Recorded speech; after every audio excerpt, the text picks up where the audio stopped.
Welcome to the Explore Words, Discover Worlds podcast, presented by Bradford Literature Festival. In this episode, step into the vividly colourful and wildly contrasting world of bestseller author Kit de Waal, as she shares her captivating memoir. Iman Amrani will lead you on a journey through de Waal's childhood, growing up in a household that defied convention and expectation. Recorded live at the 2023 Bradford Literature Festival, discover how her love for literature blossomed in spite of an unconventional upbringing and be inspired by her story of resilience, courage and hope.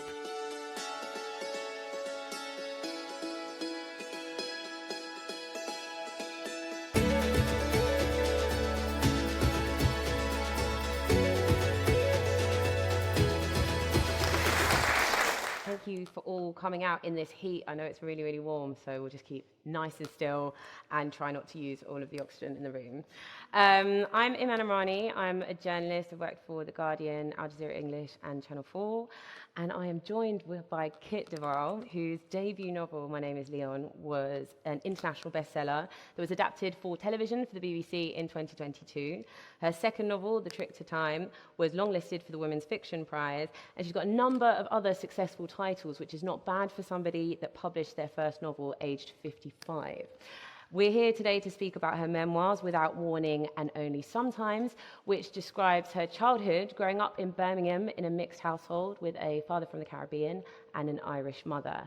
And I'm so excited to speak to you today. I have said that to you already. I'm not somebody that sucks up to people I interview, but when I read this book, it really moved me. I wasn't expecting to feel just so much connection to so many of the themes you talk about. I don't share the same background as you, but I do share a mixed background.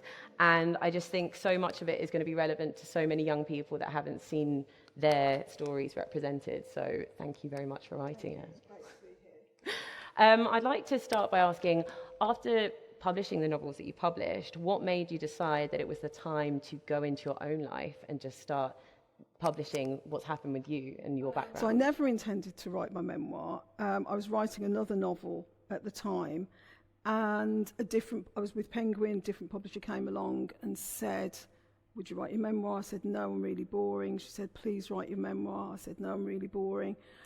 And when enough flattery and money had changed hands, I decided I was actually really interesting. So I decided to write. It's true, I am boring. I like gardening, I like cooking, I don't do anything interesting. But my childhood, up to 21, I knew was different. It was unusual. So that's why the memoir goes from my birth, a little bit of my parents' history, up to the time I'm 21, 22, and it stops there. So it was really just my ego and being flattered into it that made me do it. I had no intention of writing my memoir until someone put it to me like that. I saw you said somewhere in an interview that you were asked who the most overrated authors were, and you said anyone that writes their memoirs before they're 40, and even then. Yes, yes. I just want to know if you still think that's the case. I personally could not have written my memoir until now. Not only did I not have any distance on the things that have happened to me, but, you know, I would have been too young to find a way to collate all this stuff and find some sort of through narrative. There are people that have done really extraordinary things at, let's say, 25, and they can write about them. Is that a memoir or is that an account of an activity? I think if you write your memoir, you're trying to look back from a vantage point at what's happened to you and say that's what it was and make sense of it. Me, no way I could have done that before. I'm 63 and I don't think I could have done it before I was 60. When I read your book, I was really struck by, I guess, the way that you could understand the characters of your life. With that distance, you speak about your grandmother, who was quite a difficult and scary character when you were younger. And then you describe later on understanding the perspective she was coming from. And it reminds me of something that Roxane Gay said about not wanting to read people's unprocessed trauma and wanting to read processed trauma, like you have to have dealt with it. And I wondered if there was a point where you felt that you had a greater understanding and did feel like, okay, I could write about this? I mean, I know you've said that you didn't think you would, but was there an age or a point where you think, oh, I understand my parents, I understand my family? Was there a breakthrough era? I think that kind of breakthrough came much earlier, way before I wrote the memoir. I've got 5 brothers and sisters. We've all got a big mouth. We all talk a lot. We talk about the trauma that's happened to us. We talk about our grandparents and our parents. And I think I wouldn't have written this if I hadn't done the processing. I wouldn't have been able to. And I certainly wouldn't have wanted to write about things I was trying to explain and trying to understand. I think I understood it before I wrote it. I think the page and a book is not the place to be thinking about, do I understand this? Thinking about, do I forgive that person? I think sort that shit out first and then write the book. But don't have those musings in print, because you could come to the wrong conclusion. You could say something you might regret. You could say something that was unformed that you change. Since I've written the book, I haven't changed any of my opinions about the things that I wrote. And I am curious, I feel like there's maybe a slight generational thing where a lot of people around me talk a lot about therapy and that helping them. And I wondered if that was something that had ever helped you, or if it was through conversations with your siblings or conversations elsewhere or life experience that you came to terms with the experiences you had growing up. Definitely my brothers and sisters. So there's 5 of us, 4 full siblings and 1 half sibling. And my 4 full siblings were very different people, very, very different. We think differently about things. We have different opinions about things. I've got a sister, for example, who's just so lovely. She's really nice. She's not like me. She's really nice and kind. She was always sympathetic to my dad, who wasn't nice. I've got another sister who was much more sympathetic to my mom. So we have a range of opinions. And I think my therapizing about my parents and my childhood was all done because of them. Because we would talk it out and talk it. I mean, our partners absolutely hate it, obviously, because every time we get together, we'll go over something that we've been over 20 times, 30 times, especially being a Jehovah's Witness, and we'll talk it out and we'll talk it out. We'll see something on the news, we'll talk it out. So I think that was my therapy. I'm not convinced a therapist would have ever got the nuance and got the complexities of our life. We were the only person that knew what it was like to be black, to be white, to be Irish, to be Brummie, to be poor, to be well educated, to be poor in a wealthy area, to be much cleverer than your parents, to have 2 parents who were completely not educated, to be Jehovah's Witnesses, to love literature, to be arty, but where's that come from?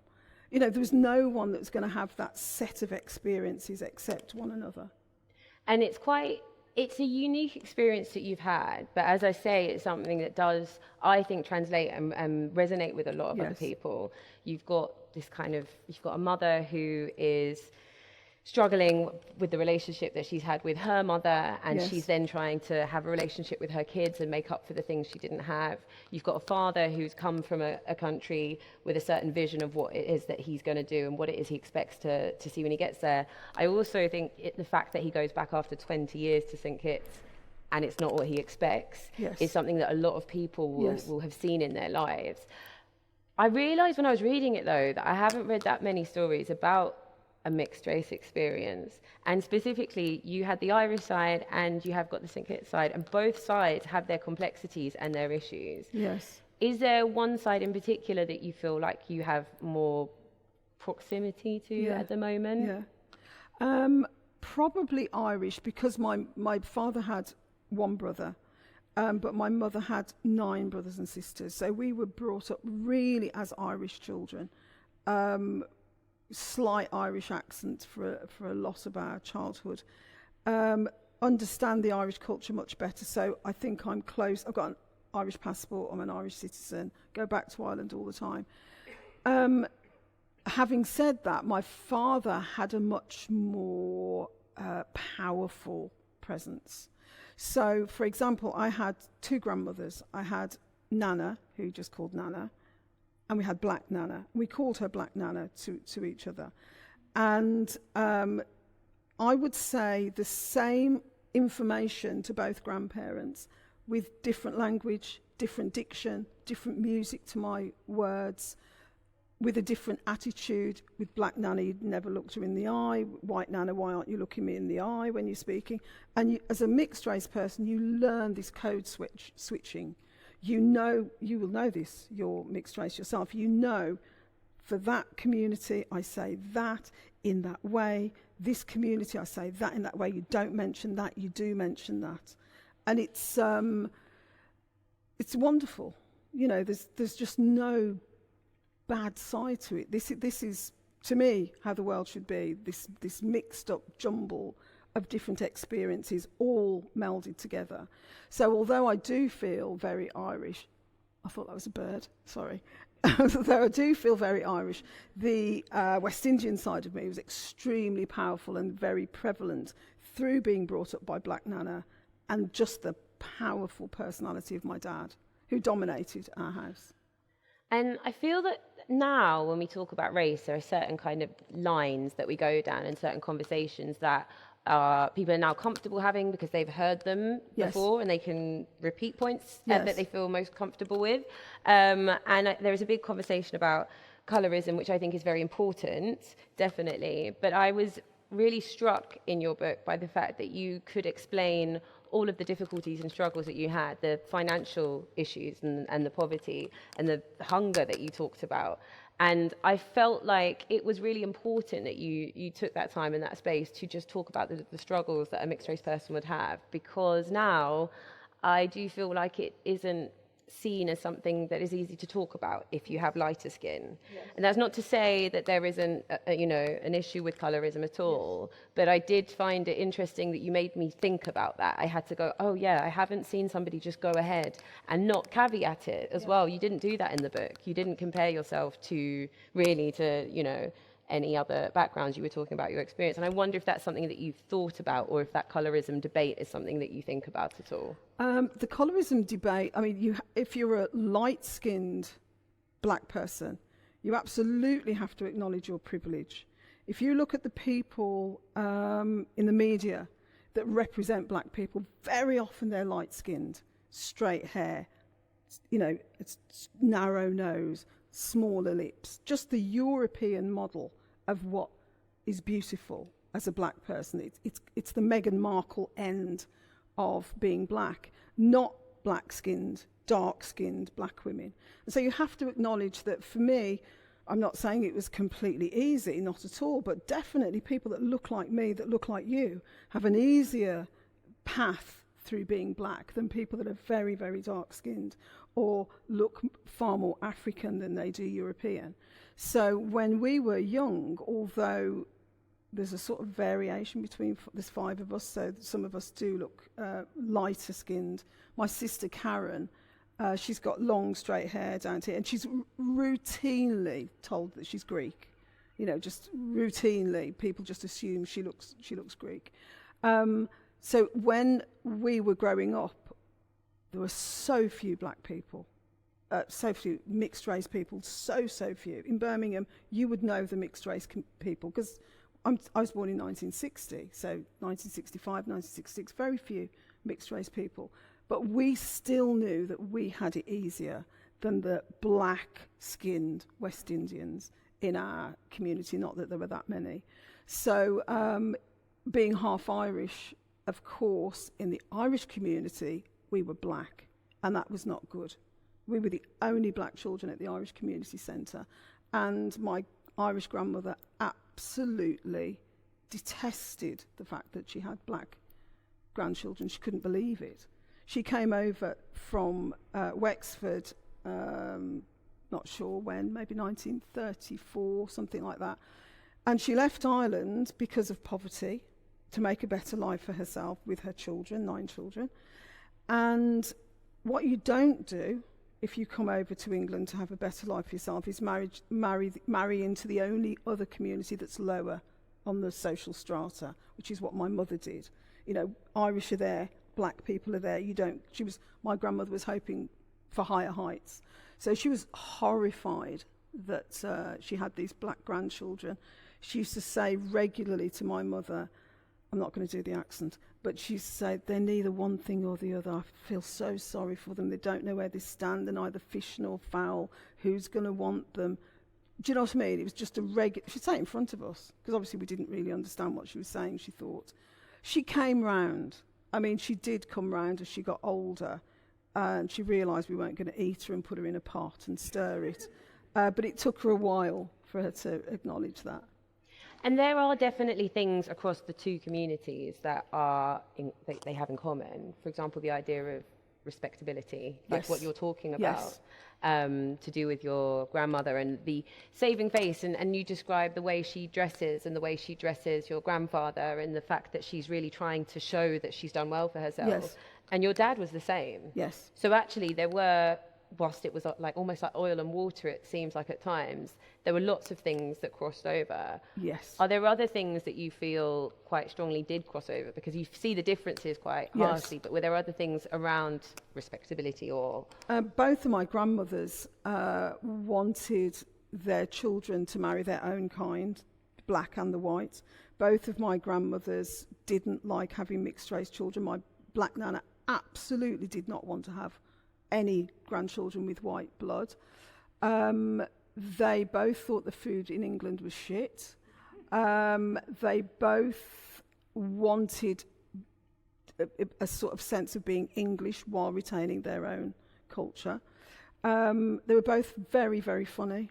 Both funny. Hated each other. Obviously they hated each other because it was the same person. There was so many similarities. And there's so many similarities between the West Indian community and the Irish community anyway. They're so similar. And of course, now they're far more integrated, but in the 50s and 60s, when you would see these people looking for houses and you'd see these posters that said, no blacks, no dogs, no Irish. And of course, the Irish and the West Indian and the dogs are going to end up in the same house. And then you get children. I mean, that's literally what happened to my parents. So there's a lot of similarities, both in their experience of being a marginalised, oppressed community within England, but also culturally, many similarities. There's a part in the book where your mother describes not wanting to live around the Pakistanis. She's like, I don't want to be in the area of the Pakistanis. And then she goes to view a house with your dad, and they don't want a black man living in the area. Yes. And I mean, obviously, it's not lost on you wrote it, but I find that really struck me, and I thought, wow, how interesting. How much did you feel that at the time you were aware of that? Because you're writing that now. Yes. But at the time, how much were you aware of the pecking order of immigration? Yes. Yeah. And also you do talk about your mum going to work as a nurse and the different ethnic groups that she's working with. How much were you cottoning on to that and thinking, oh, I'm not sure how that sits together, or were you not really? Completely aware of it. My mother worked at Dudley Road Hospital, which is a hospital in the inner city of Birmingham, a very immigrant city, and she worked with African nurses, mostly African nurses and some West Indian nurses. And she worked nights. So she would come home at 9 o'clock in the morning and we'd be sitting in the kitchen, her five children, but 3 daughters. And she would routinely say, you know what black women are like? Black women aren't very nice. They're like this and they're like that. And we'd be sitting there, 3 black women, and just think, what is she talking about? Why is she's got black daughters, but she didn't see her black daughters as black. She's talking to the Irish side. She's just talking to her Irish children. So she'd slag off black nurses for being lazy and leaving her out and whatever. And we'd nudging each other under the table. And my father was a bus driver, and he worked an inner city circular route that was, drunks, everybody that got on late. And so my father would come home from work and he'd say, the white man's like this, and the white man's like this, and the white man's like that. And we're half white. And he's talking to the black side of us. And we knew at the time that this was ridiculous.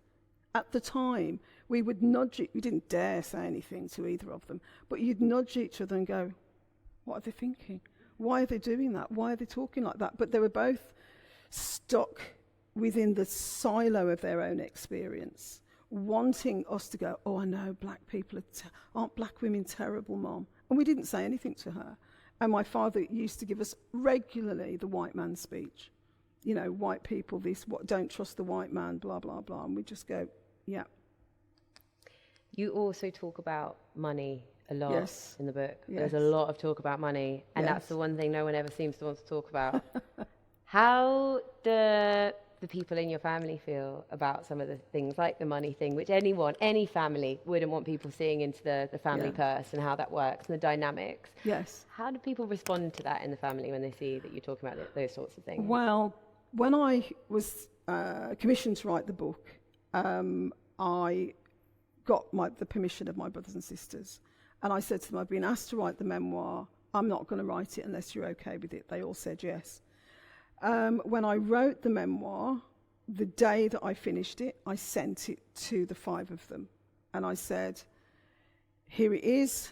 You have power of veto over any line, any paragraph, any chapter. You just write to me.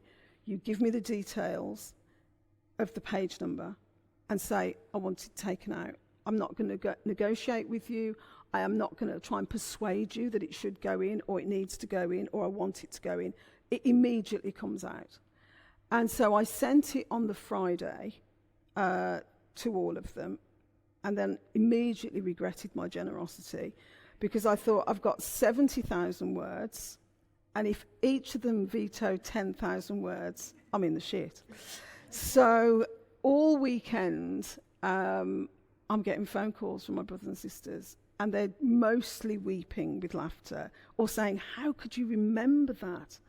And in the end, on the Monday when I had to send it to my publisher, one sister objected to 2 words, and they just came out of the book. But that was it. Out of the 5 of us, one sister didn't like 2 words. And she didn't say they didn't happen, but she said, I just can't bear to see them in print. So they came out. And that to me was everything. There's no way I would have published this book if one line hadn't been okay with my brothers and sisters. Because it's my story. Of course it's my story, but it's their story. It's my mum and dad, but it's their mum and dad. Everything that happened to me, more or less, my childhood happened to them. And I'm a very public person, and I'm very open, and I'm happy to, all of the stuff that's in there, I'm happy for the world to know. But they may not be. They're not public. They haven't got right of reply. They're not sitting here now saying, actually, it was like this.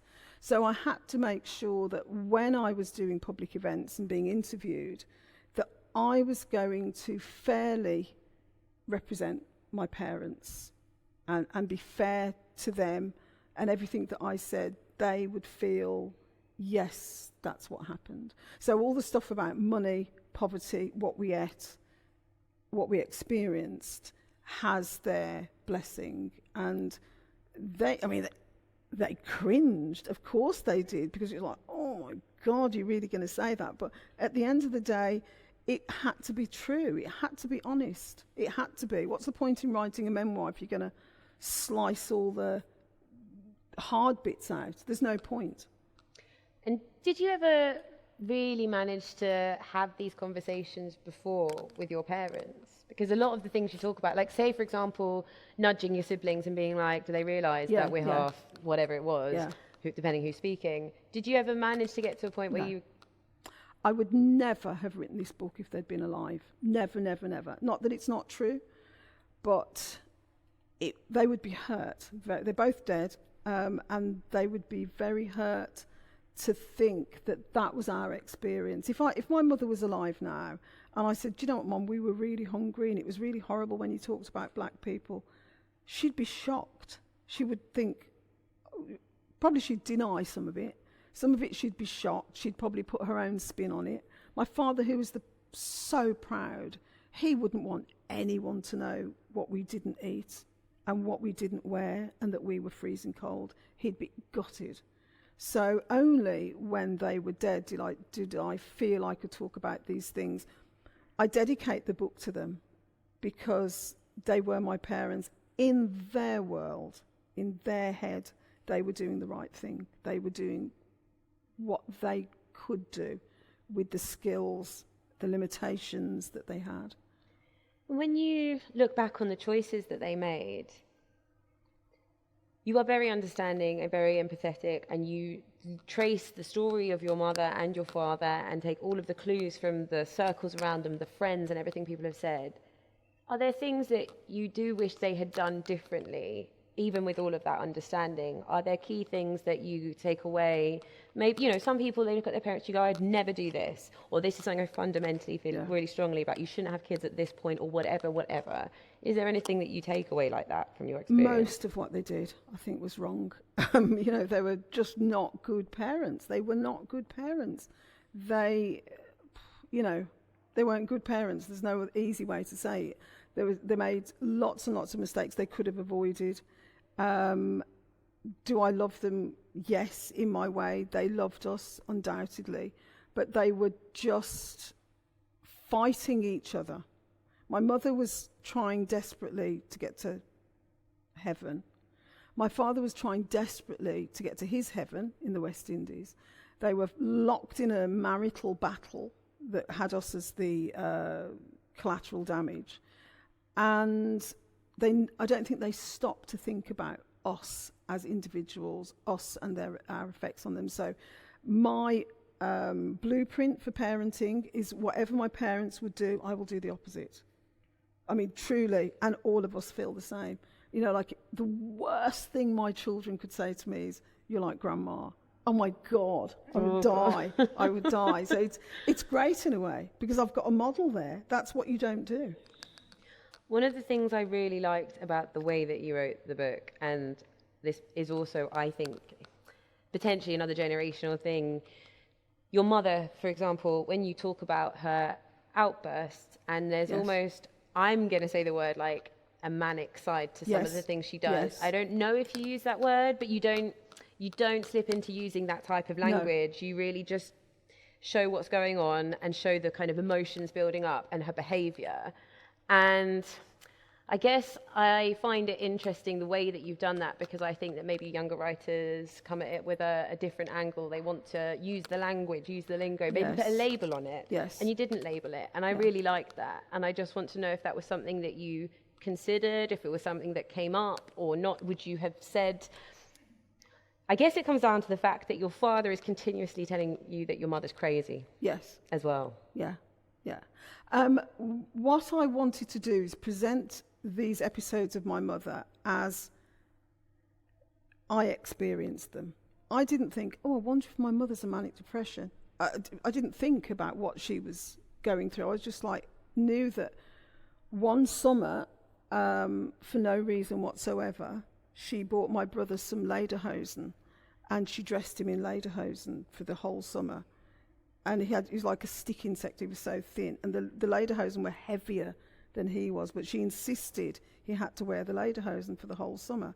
At the same time, same summer, she bought herself a furry Davy Crockett hat with a tail and a mouth organ.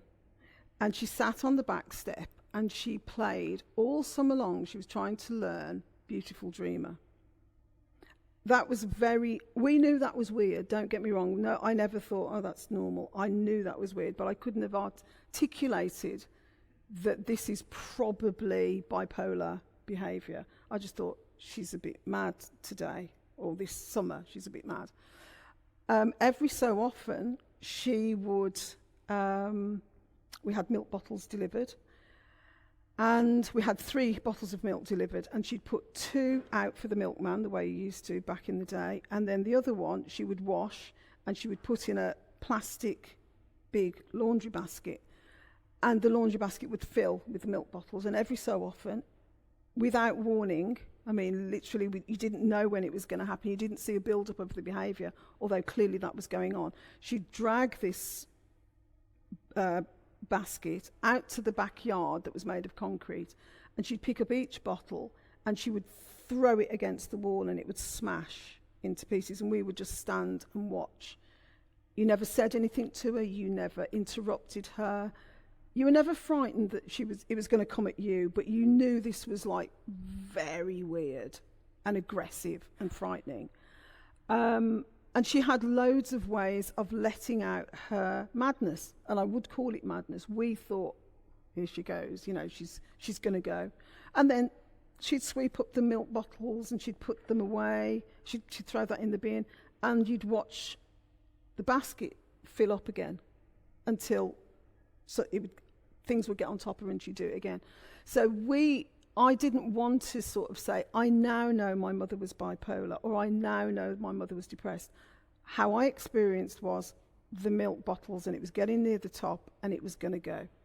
Or we've got the Davy Crockett hat, or we've got the lederhosen. I mean, there's loads of them. I only choose those two in the book because it really made her look mad if I put everything else in. And she wasn't that mad. It's interesting because of the situation that she finds herself in the book, the way that you've written it. There's a level of understanding that she feels trapped, and she wants a certain life for herself, and she's also trying not to be like her mother. Yes. And trying to do something completely different, but she finds herself with no money, with a lot of kids, with a partner that doesn't know what she needs or seem to care at all. So part of it, when I read it, I liked that you hadn't used those labels, because actually it was quite understandable. I mean, totally. Some of her behaviour is not driven by mental illness. Some of her behaviour is, I have had enough today, so I'm going to smash the milk bottles. I don't know what the difference was. Some of it was, I can't feed these kids all summer, so I'm just going to sit here with a mouth organ. You know, I don't know. The fine line between oppression, mental illness, victimisation, domestic abuse, which one's at play at any given time. And as I say, when I wrote the book, I didn't want to say this was a mental health episode, this is my mother just having had enough, this is domestic abuse.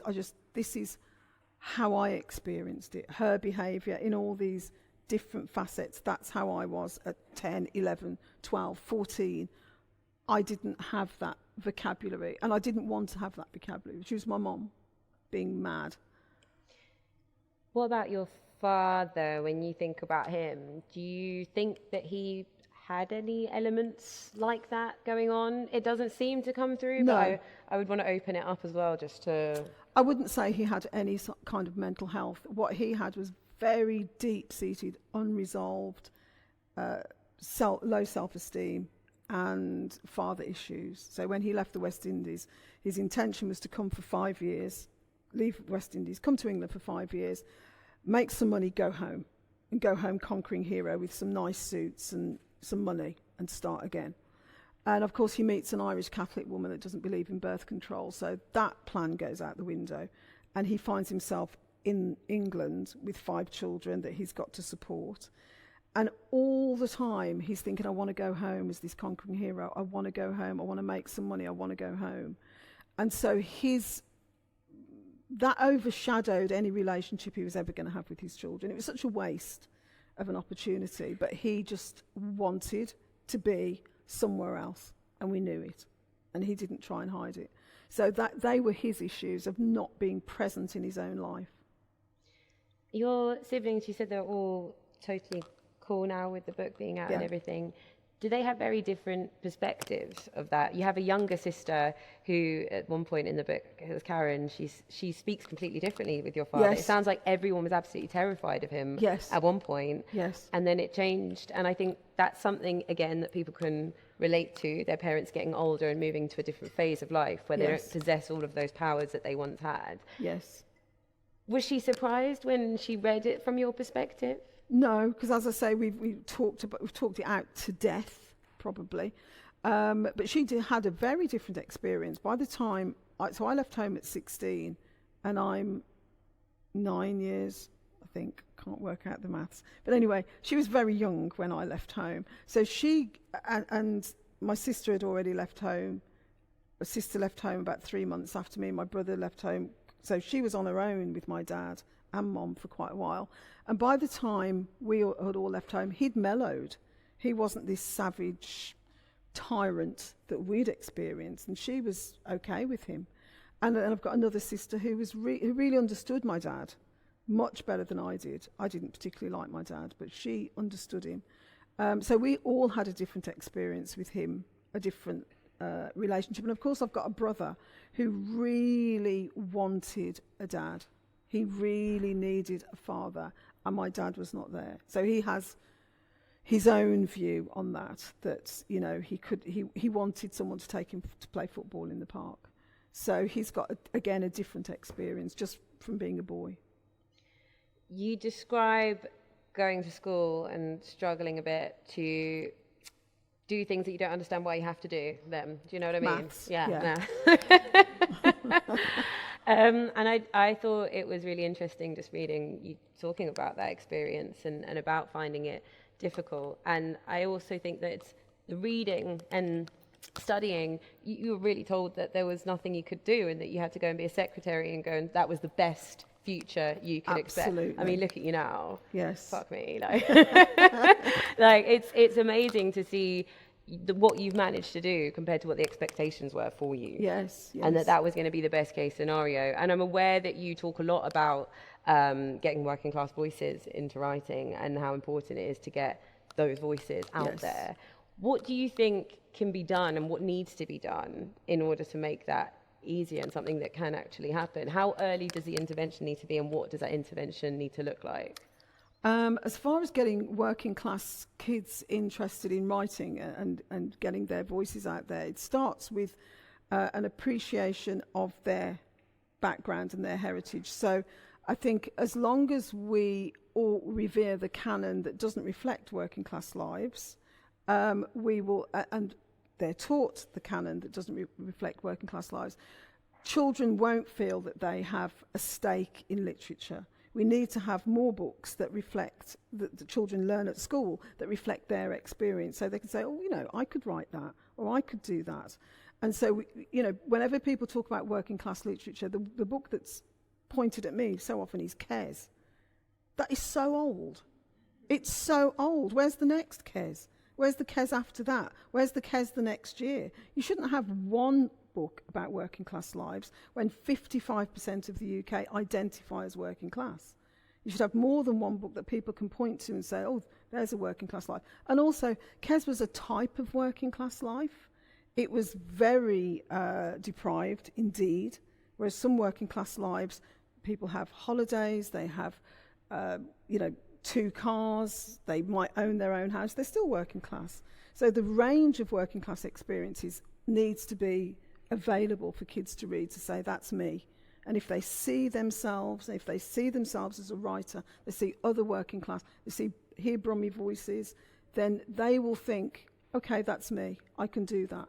You often hear that phrase, you've got to see it to be it. Someone else has got to do it. If you look at tennis with Venus Williams or Serena Williams, they weren't the first, but they were the first big profile black tennis players out there. And if you look at tennis now, the number of black players that you've got coming through, it's not unusual. It used to be really unusual. And it's the same with writing. The more people that you say, they can do, I can do it. Just being present and having the focus on a working class writer can make other kids think, I'll do it too. I think that's part of the reason why the book felt so powerful, though, was because I did 8 years at The Guardian and I covered a lot of stories around, minorities, Islamophobia, racism, all of the issues to do with equality. And you go around and you meet people, and I was always struck by the fact that actually there would be a diverse colour palette, but education-wise, yes, everyone went to private school, or yes, they went through the Oxbridge kind of ring of fire.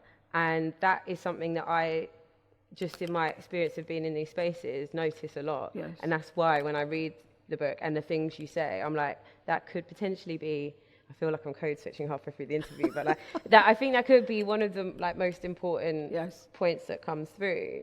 And I know that you do have a production company and you are involved in lots of things. Yes. Are there spaces and areas that you want to go into in order to, I guess, create more opportunities? Is there anything you feel like you might be able to do? I'm involved in TV and in theatre at the moment and doing something about that.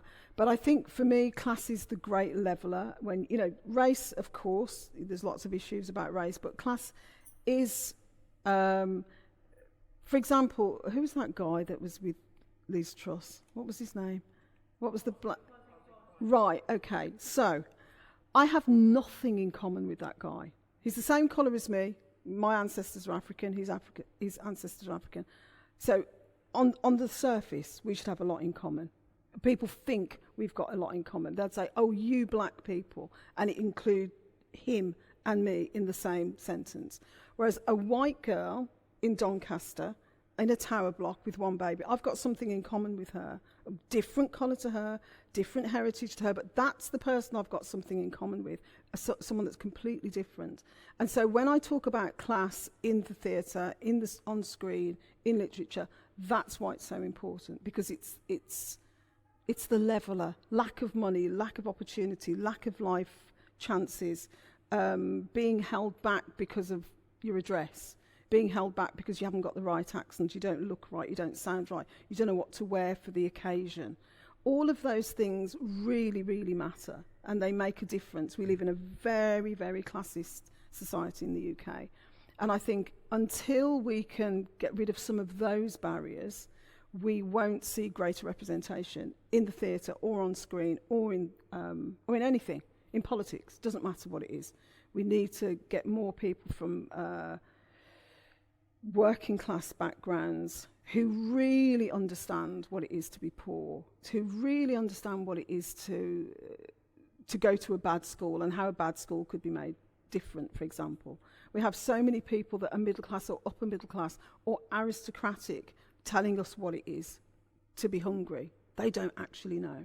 They really don't know. So I think we need more people from my class in positions of power that can make a difference. And what do you think it was in your life that meant that you ended up on this trajectory as opposed to somewhere else? The statistics don't necessarily work in your favour. So what is it that happened with you? I mean, tenacity and personality and all of that stuff, sure, but... Fluke. I mean, really just luck. You know, I wrote a good book, but I wrote 2 rubbish books beforehand. Leon was not my first book. I wrote 2 useless books beforehand. They weren't useless, they were genius, actually, but no one understands. So the 3rd book that I wrote is the one, and I had luck. I was tenacious, and I did work hard on the craft, but I had a great agent who sent it to a great person at Penguin on the right day when that person's ready to read it, who that person understands it, and then it comes out, and for whatever reason it's taken up. I've had a lot of luck. I've had good fortune. I've had kind people on my side. I have worked hard. I'm not saying I haven't, but a lot of things came together so that I could be successful. And I know, so many things come from my head whilst I'm talking to you. I have so many things I want to ask you, but I'm sure there are people who are thinking, oh, okay, your first book came out when you were 55 and all of this stuff happened to you. You did a creative writing master's, is that correct? Right. So did you find that to be useful in order to do the stuff that you're doing? Like, you know, if there's somebody out there and they were thinking, actually, maybe I do want to do something else, would you recommend that as something to do? No. So when I did it, it was 3,300, I think, something like that, 2011. It's now 10 grand to do a creative writing degree. Do not do it unless you've got 10 grand spare. There are better ways to learn the craft. There are cheaper ways to learn the craft. There are faster ways to learn the craft. For me, it was great because I met, for the first time in my life, I met other writers, and we could talk about a comma, and we could talk about the minutiae of the craft, and that's where I found my tribe. But now, would I spend 10 grand on one? Absolutely not. No. And mine wasn't very good anyway. There's a lot of substandard courses around. I teach creative writing at Leicester. Obviously, it's great. It's a great course. But no, don't. There are other ways of doing it. Reading, short courses, free courses. There's a lot of people don't know. Online, there is this movement called Massive Open Online Courses, MOOCs, if you look them up. And you can do free creative writing courses online. You've still got to put the time in, you've still got to put the dedication in, but you can learn the craft of writing without doing a very expensive degree. I want to get you to read a little bit from the book. I've got to open a page for you here. Do you need glasses? Got glasses? Yeah, no, if you don't, I haven't got glasses. I only need some glasses that are 2 2, 1.5 or 2, any old ones. Oh, that's amazing. Thank you. Thank you. Sorry, I forgot. No worries. If I can find them. Can I check what time it is? Is there a clock anywhere? Coming up to 10 to. Great, okay. Okay, it's quick. It's a quick bit. Yes. So I'm going to read My Mother Becomes a Jehovah's Witness. So this, I'm 6, and a Jehovah's Witness woman has knocked my mother's door, and she falls for it hook, line and sinker. Mom gets baptised at the big assembly in London, and people start to call her sister. She learns all the rules, all the studying and preaching and not smoking and all the things she has to do to get into paradise. Not fornicating, nor swearing, nor stealing, or even thinking about stealing. And giving a little bit of money if you can afford it, and remembering the widow's mite if you can't. And making sure that everyone knows you're a Jehovah's Witness, because otherwise you're like Peter, who denied Jesus his best friend. And grabbing every single opportunity to witness to people, even in the most unusual circumstances, like on the bus or at the park. And then answering questions at the Kingdom Hall of Jehovah's Witnesses by putting up your hand and reading out a scripture. And attending every single meeting, no matter what the weather, good or bad, and deciding whether you want to be wheat or you want to be chaff. Because the chaff gets blown away, but the wheat is not. And women not wearing trousers, and men always wearing a suit and tie and never having a beard, because that would make them look like a hippie, but a moustache is okay. And women not teaching men, but knowing their place in God's order, and children being respectful to their parents and obedient in all things, remaining virgins until marriage, and only marrying another Jehovah's Witness, and cutting out any bits of yourself that felt like they were turning you into a homosexual, which is an abomination unto the Lord. And remembering not to talk to anyone who used to be a Jehovah's Witness, but got themselves disfellowshipped. And from now on, if ever you are in any doubt about anything whatsoever, there is a scripture in the Jehovah's Witness special edition of the Bible that can tell you how to behave or what to do or what to believe. And from now on, you will never, ever be in any doubt about anything as long as you live. Play your cards right, keep the rules, and you will live forever. Of course, it's important to remember that Jehovah made us with free will. Maybe you don't want to keep the rules, and maybe you know other games that don't involve the Bible. If that's the case, and you don't want to live forever, there is also something waiting for you. For the liars and thieves and people who watch Top of the Pops instead of going to the meeting, and people who accept birthday cards, and people who want to have sex with their boyfriend or boyfriend and girlfriend, and people who think hymns sound nice, and anyone who is a Catholic or a Muslim or a Sikh, Christadelphian, Methodist, Baptist, Mormon, Seventh-day Adventist, Church of England, Hindu, Jew, atheist, Scientologist, Buddhist, or plumb not interested, there is a terrible death waiting for them. They will die at Armageddon when God brings his righteous judgment on all the evil people in the world, with earthquakes and fires and floods and death and destruction. There isn't long to wait. No. The end will come in 1975. Amazing.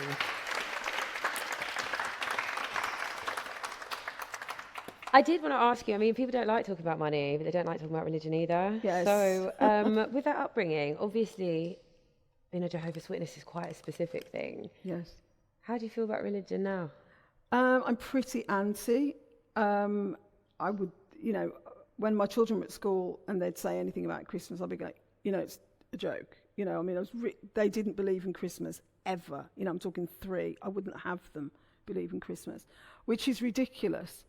And although I don't believe in religion at all, envy is not the right word. I wish I had faith. I wished when I had bad times, when I was down, when I didn't know what to do, I wish there was somewhere I could go and believe that there was a person there that loved me, that would listen to me, that would show me an answer or show me a scripture, and they'd say, there it is.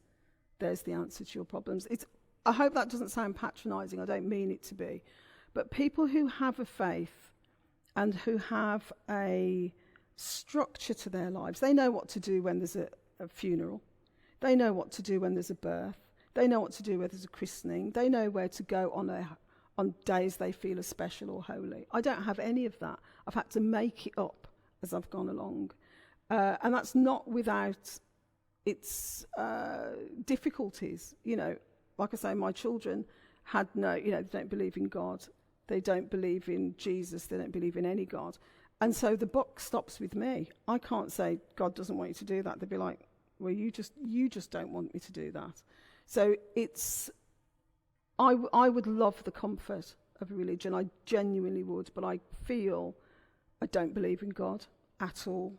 I do I believe in the universe? Sort of. I think everything's random. And I would like to have a guidance book. I'd really like to have a guidance book for when I need it.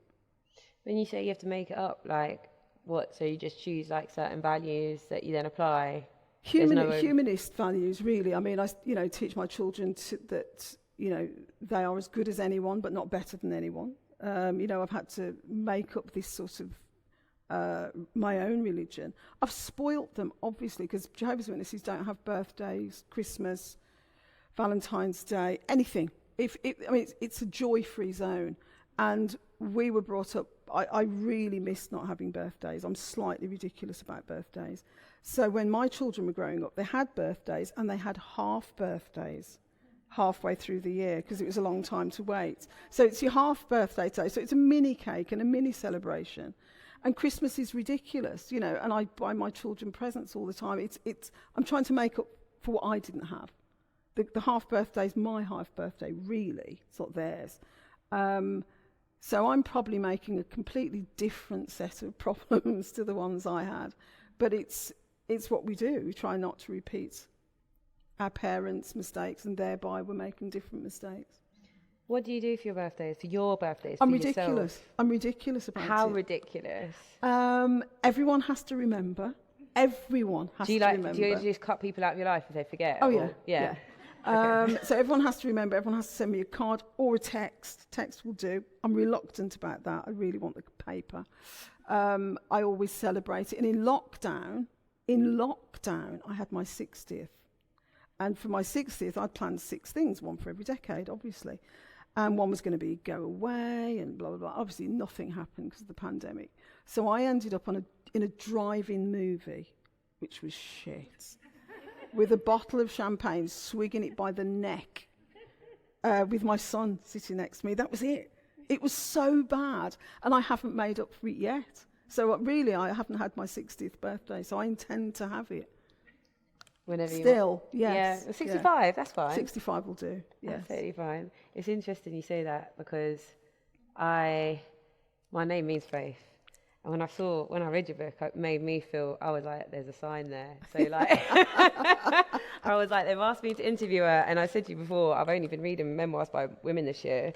So I was like, oh, wow, another one by a woman. Oh, and it's actually the one I like the most. So, we're sitting here in such different backgrounds, and yet there are so many similarities. And I just think your book is wonderful. Thank and I you think so it's much. going to do great things for the people that read it. And it's going to touch a lot of people. So Thank you. I love that. Thank you. Thank you very much. Okay. We have got somebody right at the back that's got a question. I've read both books, not quite finished the second one, but what I find amazing is your ability to write from that child's perspective, feeling. How did it feel for you doing that? Because when I think about things that my stories or other people's stories, when you go there, you just want to cry. Yeah. How did it feel to just go into that place? There were definitely bits that I found more difficult than others, not particularly my childhood bits. The bits I found difficult was when I was probably having a breakdown. It's not even the language I'd use, but I was having a really bad time through taking drugs and being, just leading a great but dissolute life. It was great. But it was, it had a bad effect on me. That I found difficult. The child's voice is not that difficult. I'm quite immature, still laugh at people tripping up, that kind of thing. But to really represent what it was to think you're going mad. You actually have to remember how it felt to think you're going mad. That was very hard. Really found that hard. I was writing 2 sentences and having to walk away and watch Coronation Street, write another 2 sentences, go and do some gardening. It was really difficult, yeah. Do you have any more questions? First of all, I just want to say thank you so much. This has just been a wonderful conversation to listen to. My question is, when you were sort of coming towards adulthood, did you kind of formulate any kind of plan about how you could kind of get out of the situation that you were in and how you were going to make your life go, which would be different from what you'd experienced in your family? Never had a plan. Still haven't got a plan. I did know that I didn't want to be hungry for the rest of my life, but I didn't know how I was not going to be hungry. I didn't think about money. Certainly never thought about owning stuff. I just didn't want to. I wanted to know that I was going to eat. That was such a massive driver for me. And that my brothers and sisters would be okay. I mean, I had that sort of all the time. If you ate, they ate. You would never, ever, ever have something to eat and know that your brother and sister, or be warm, or be safe, or have money. You shared, all of us, all the time. So that was a big thing, but I didn't know how I was going to do it. I just ended up saying yes. I always said yes. If a job came to me, I'd say yes. Can you do that? Yes. And so I worked a lot, worked very, very hard, but I still haven't got a plan, and I'm still waiting to grow up. So maybe it's good. Maybe it's a good thing to not have a plan and to just go with the flow. Got another question over here. Yeah. Someone's bringing a microphone, so... It sounds like you came to this book kicking and screaming and really didn't want to do it. And you've ended it at 21. Now, I think that you said that you're not interesting, but I think you are incredibly interesting and you've achieved an awful lot. So would you write the sequel to your memoir if somebody gave you a big enough check and if there was enough? Because the reason why I asked this question is because I'm coming into writing, I'm 45, so I'm coming into writing quite late myself. I think that there must be lots of stories. There must be, breaking those barriers. There's a lot of information there that you can pass on to other people, inspire them to write or inspire them to, challenge themselves and do something. And also, once you've succeeded, what's that like? I've come from a similar background, mixed race background, broke. The corned beef in the back of the cupboard and the onion and the spices. I've come from that background. I can't imagine what it would be like to be successful and what does that feel like. So I think it would be good if you could write another book later on about, the older years. I could write a book about how to get published or this is a route into publishing. But really, honestly, from 23 to now, I have not done a lot of interesting things. I brought up my children. I got married twice, got divorced twice. I like gardening. I like baking. That's really my interest. The very specific thing about my life, which is my writing life, yes, I could definitely write a book about the pitfalls and how, in my very small way, I'd like to change publishing or had some effect on publishing. I could do that book. But also, I do just like writing novels. I do. I'm back doing that now. It's much harder than I remember. But yes, I might, if someone made me the right offer, maybe I would. Got time for one more. What I'd like to ask is, writing per se, not thinking, that would be a philosopher's job. Well, partly thinking, because we have the mens rea, and then we have the actus reus, which is Latin for, our unwritten constitution. What I'm talking about is, does writing harness mental health, which is the only God-given, I'd say, the only object that I see, mental health. So we're getting all these, whether it's bipolar, psychosis, we've got the whole rainbow. So you never had anybody that you could go to, love, all the rest. I might say the same thing today. So writing, does it harness mental health? Writing definitely can help people. I mean, there's a lot of mental health therapies to do with writing. So there's journaling, which is actually taught to people as a way of putting down their thoughts so that they don't overwhelm them.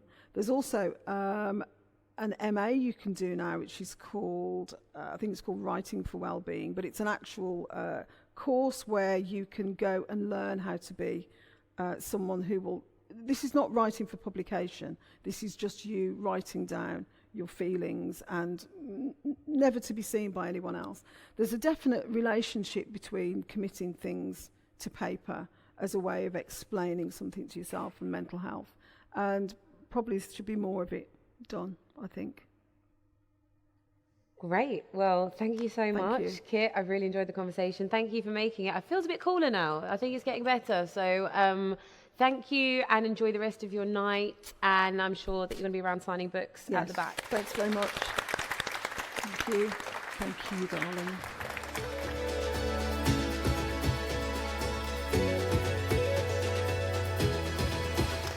Thank you for listening. If you enjoyed this episode and would like to support the festival, please subscribe, share this episode with others and leave a rating. Don't forget to mark your calendars as the Bradford Literature Festival returns for its 10th year from 28th of June to the 7th of July 2024.